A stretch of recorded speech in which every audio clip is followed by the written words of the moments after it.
My name is Maitabel Okumu. I would like to thank you all for this wonderful opportunity that gives an African woman a voice and gives me space to tell you about the water crisis in my own country, Kenya. When I was a child, we used to walk 5 kilometers, that's equivalent to 3 miles, to get water from a lake. Every day, we would leave at 5 a.m. on a hilly, difficult walk, and we would get home 3 hours later at 8. Cholera was a major problem, and so were dysentery and typhoid. People died. It was scary to wonder if I would die that way too. To this day, my mom still suffers from bouts of typhoid, and I worry I could lose her. But never did I hate the task of hauling water more than when I was a teenager. Do you remember the insecurities of adolescence? Remember how awkward that time of life felt? Well, I spent those years walking behind the donkey, and I hated it. Nothing feels more unladylike than walking behind the donkey. Friends would see me and say, "You are going behind the donkey to fetch water?" "I'm helping my parents," I would answer. That response helped me hide a little. It let me pretend that walking behind the donkey all the time was part of my parents' life, but not mine. Finally, through hard work, I went away to college. The suffering I saw growing up led me to study public health at the Jomo Kenyatta University of Agriculture and Technology. I worked with my country's Ministry of Health for 9 years as a public health officer, and now I'm proud to work with you. So since we are going to work together, there are a few things I would like you to know. Ladies and gentlemen, I want you to know about water and sanitation. 783 million people in the world lack access to safe drinking water. It's women who bear most of the burden of the water crisis all over the world. It's women who haul water home for families, many walking 6 kilometers, that's equivalent to 4 miles, to fetch water. I want you to know about water, women, and sanitation. 2.5 billion people in the world live without proper sanitation, more than 3 times the number without water. And 1.1 billion of those people still practice open defecation. More than 3.4 million people die each year from water, sanitation, and hygiene-related causes. Nearly all these deaths occur in developing countries, with children under 5 the largest victim population. Changing just a few hygiene and sanitation behaviors can save as many lives as water itself. Women are better positioned than anyone to change public health issues in this way. We women care for most of the world's sick people, including children. We have a higher stake than anyone in sustainable water and sanitation.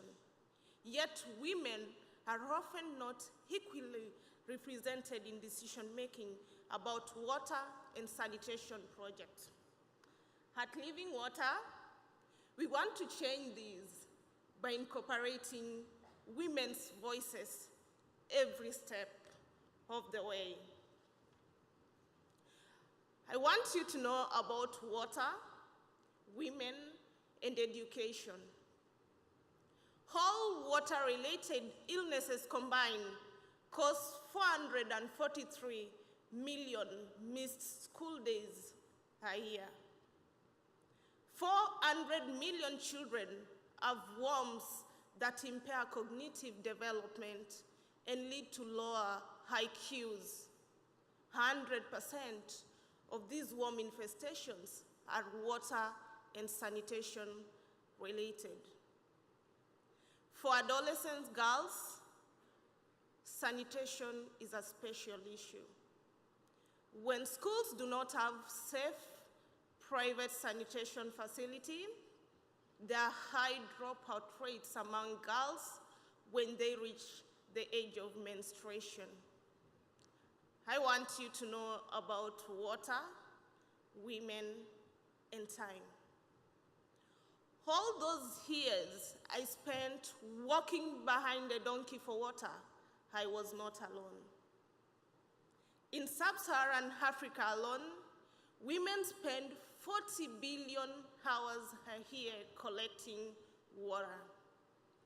40 billion hours.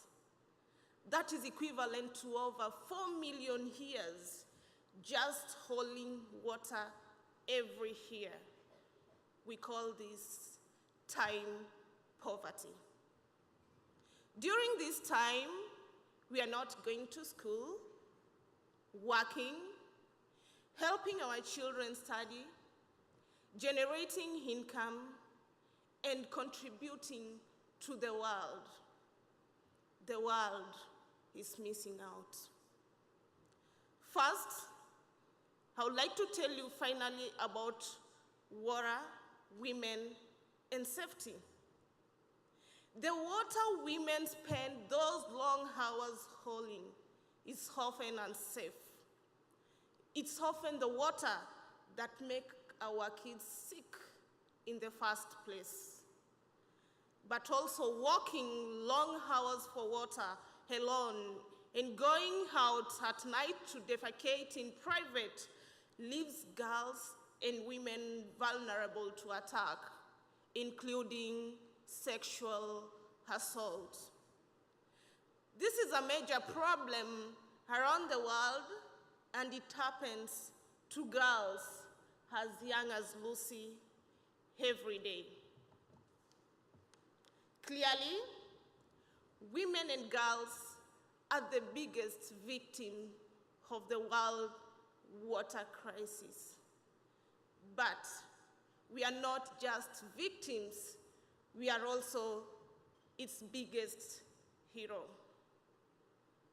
As a mother of two daughters, ages 9 and 13, I can tell you I have a high stake in changing the world, and so do all women I work with. Women give birth, raise children, take care of their families, and never stop giving of themselves. In fact, the love contained in the mother's heart may just be the biggest resource we have to transform the world. But women also lead many of our schools, churches, communities, and increasingly, you see us leading development projects, businesses, and participating in all levels of government and society. Ladies and gentlemen, the inspiring women you'll meet tonight do these things and more. But remember, each of us used to be a little girl like Lucy, and your help can make the difference in a story ending in tragedy or in triumph. Thank you.